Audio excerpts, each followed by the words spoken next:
we said. Ready? Okay, we've removed the light as we said we would. It was the light that had caused the problem. The light being 24 volt had got an internal short on it, which had taken out the control circuit. Right, power. Okay. We have the LED light on to denote that we have power. We have forwards. We have backwards.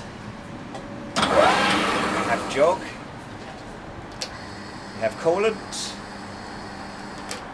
We don't have a light as we said, but we'll throw a light in for you. Emergency stop. Foot switch.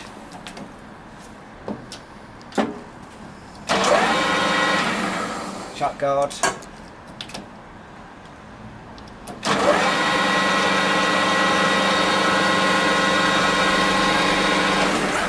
And in guard. So all stops are working. We'll just do the emergency stop as well. Emergency stop. We've blanked off the isolator because you're going to put an isolator on the wall. We will just tidy the wiring up. We're just trying to get a video before it gets too dark.